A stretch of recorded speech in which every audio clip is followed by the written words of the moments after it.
Hey there, welcome to Herman Manyora's YouTube channel. My name is Jadel Kabir. I'm always glad to see you joining us for these conversations that I usually say I hope we'll be able to build this country even as we're progressing towards the 2022 presidential elections. These conversations are usually simple, truthful, and biased. Prof, I hope you'll put them as hard-hitting. Yes, hard-hitting. How are you though?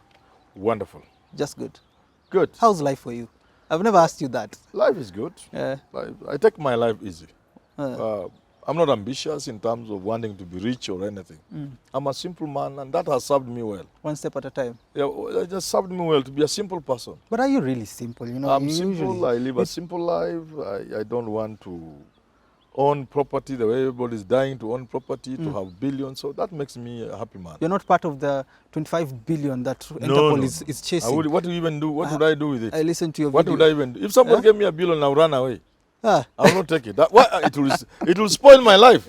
I'll be a different person. I want to be myself. Bush is watching us, and right now it's pretty sad. Maybe I'll give it to Bush. Yeah, but me, I don't want money. But why did you come up with this video, 25 billion? Probably throwing hypotheticals and saying this is money that is going to be used by politicians in the campaigns. According to what we are seeing from ARA and Interpol, this is fraud money that got from the US, UAE, and is being brought to Kenya and Nigeria. Why are you making it seem like it's going to be used politically? It's the timing. And it's not normal, it's not normal that people move that kind of money just like that. And then before, just close to an election, you can always speculate that it is for election. So you think? Yeah. And what I tell Kenyans, you don't need that kind of money. And who would need that kind of money? You won't even enjoy it. You know, there are people with money they will never touch. Yeah. You get it? But they can have it because, like the late Chris Kirubi, they work for it. There is fun in generating money. There's fun in making money. You actualize yourself as you make money.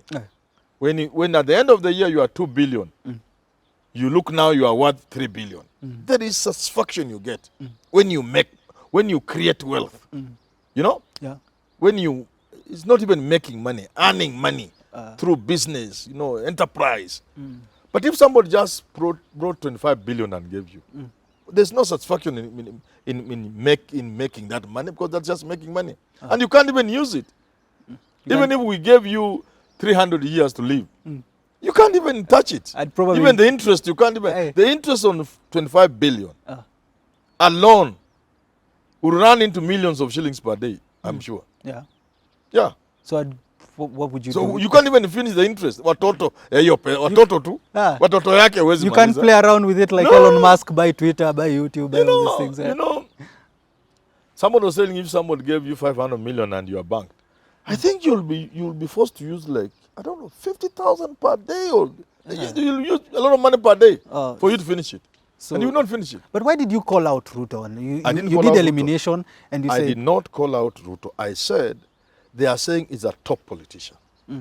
And this country has 3 top politicians. Others, they will just be named. You can't refer to Mudavadi as a top politician, or a Kalonzo a top politician.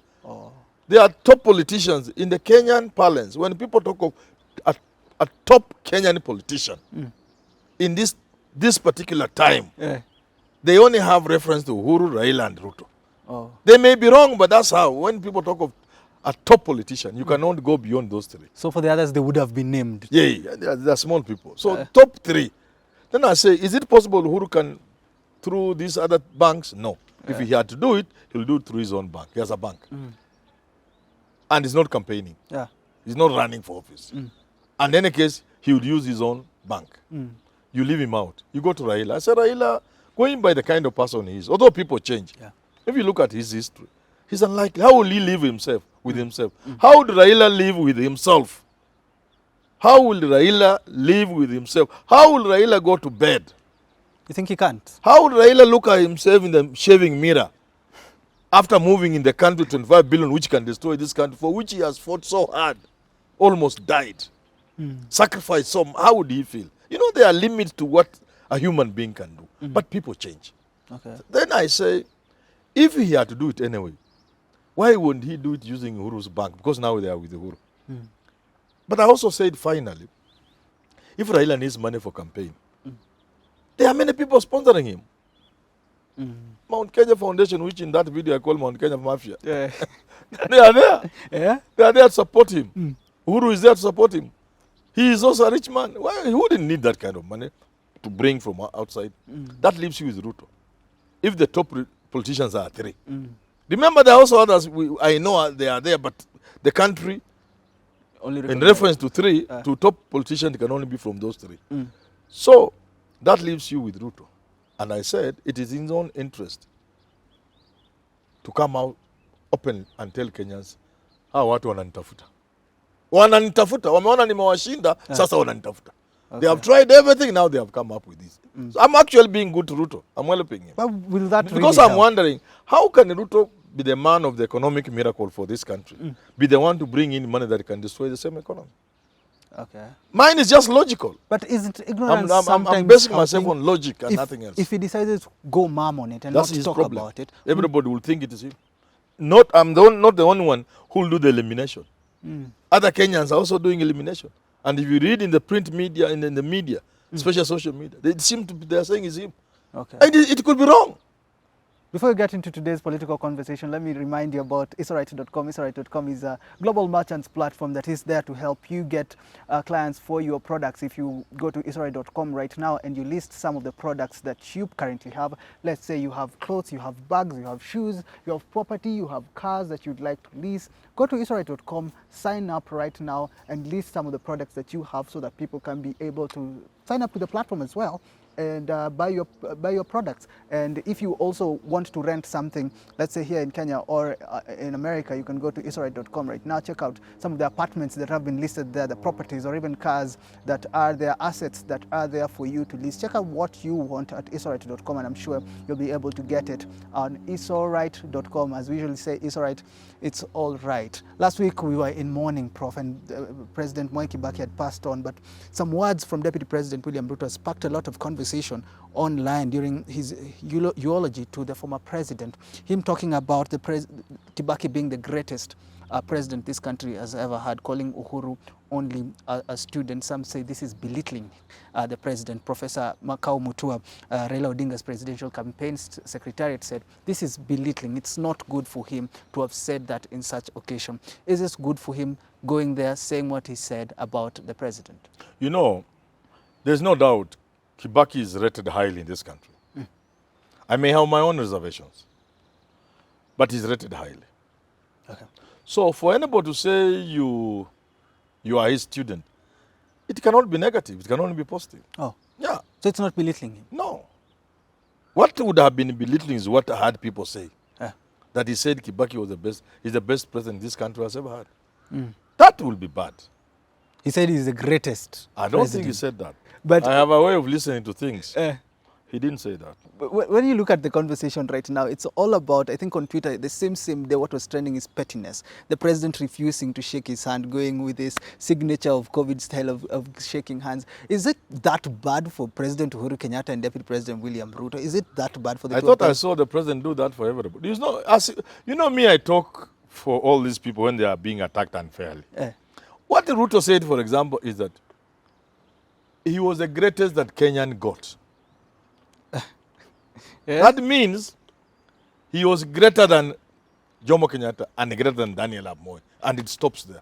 It didn't include Uhuru. Oh. You remember I'm the one who knows English here, between you and I. The way you paraphrase these things, eh? Yeah, no, it's what he said. He didn't say. Ruto never said he is the greatest that Kenya has. He is the greatest up to the point he became one. Oh.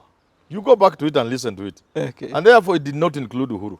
But then Uhuru not be happy that even his father is being belittled. Oh. And Moi, whom he adores, is also being belittled, but it doesn't include Uhuru Kenyatta.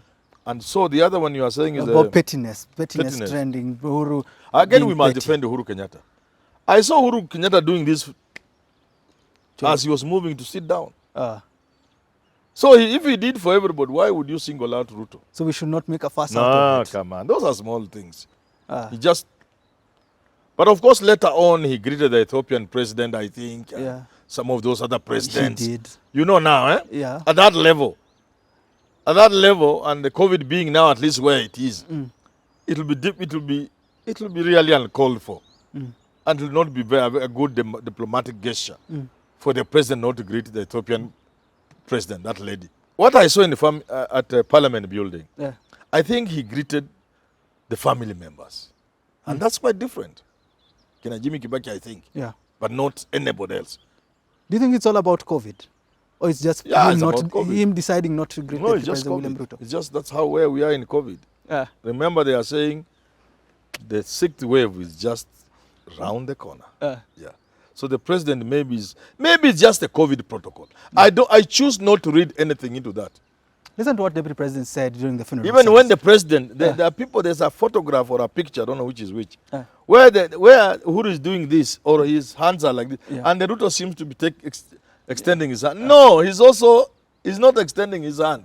People are not seeing if you want to greet somebody, you don't do this. It is clear. Okay. I'm not seeing that hand. They are together.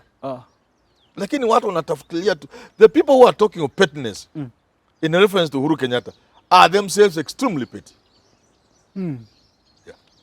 Because, look at this way. If Uhuru wanted to belittle Ruto, there's so much he can do. For heaven's sake, Uhuru is the president of this country.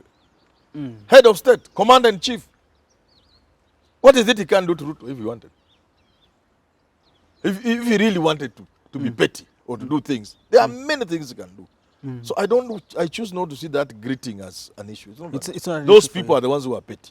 Who are making this small thing look like it's a big thing. Okay. They are the ones who are petty. Let's talk about what will determine this year's election, because Deputy President, as he was eulogizing, he said I can also see his shadow and influence in what, referring to Kibaki, in what is going to become of the fifth president of Kenya. I see the conversation around the economy, of which Kibaki was the architect influencing this election. Is this going to be what will determine this year's election, economy, or are we going to base this year's elections on something else? Kenyans are yet to get to a point where issues determine elections. Oh. They're yet to get there. Not economy too? If Kenyans were the kind of people who acted or reacted on the basis of the economy, they would have jettisoned Uhuru out of power already.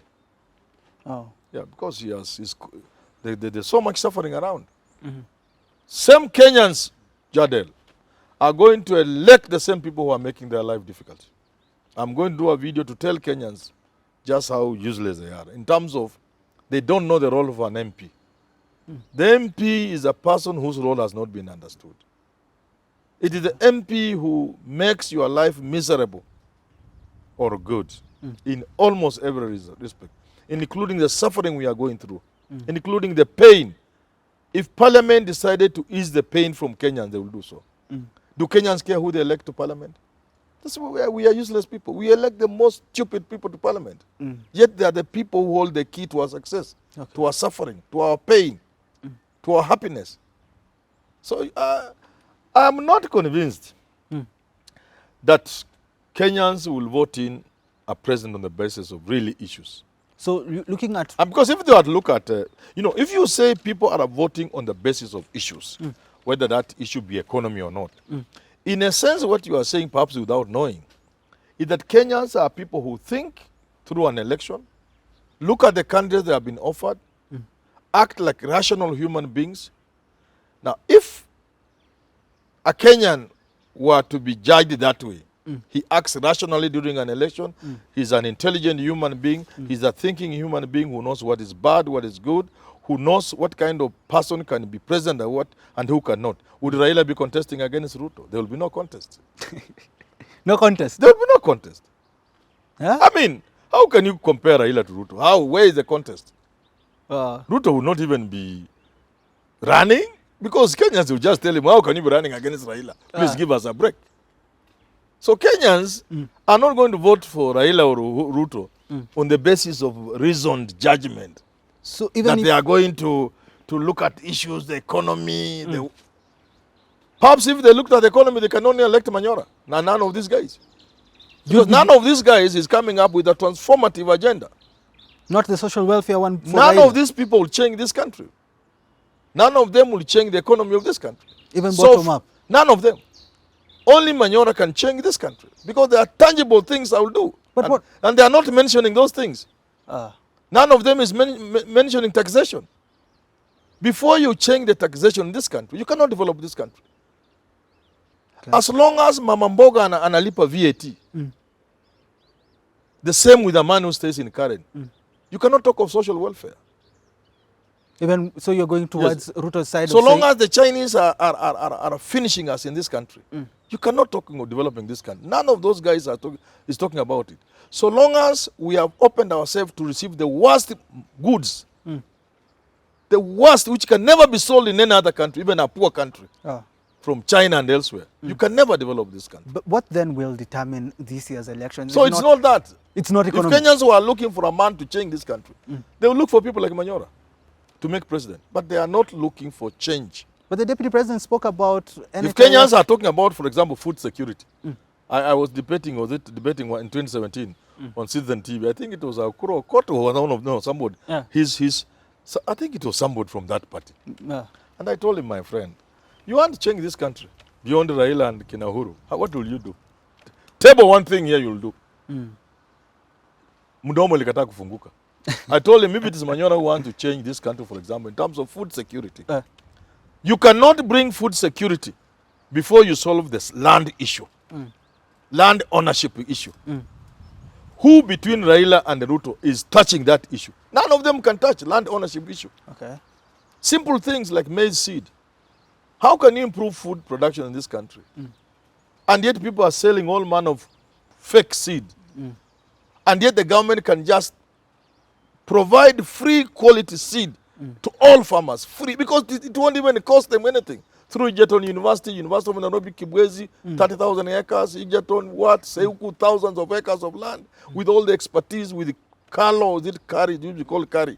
We can produce, you don't even need 2 billion. I saw Moses Wetangula tweeting about subsidies for seeds because... So where is Ruto's voice on that? They are avoiding the issues that can change this country.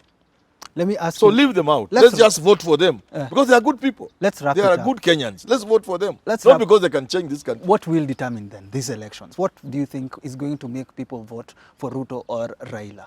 I don't think it is those grand, big things we are talking about. It is just the usual small thing, beginning with the tribe. I'm telling you. Kingpins, you say. Watu wataangalia tu tribe nani. Na mimi nakwambia ukifika hapo kwa booth. Since Raila ndio amebeba vigogo, he will carry this election on the basis nothing else. Okay. Let's wrap it there. Thank you so much for tuning in to today's political conversation. Go to isorite.com if you'd like to list your products, sign up, get those dollars here in Kenya. List your property, list some of the products that you have, list your cars, so that your clients can be able to get something from you on isorite.com. Isorite is all right. Have yourself a lovely rest of your day.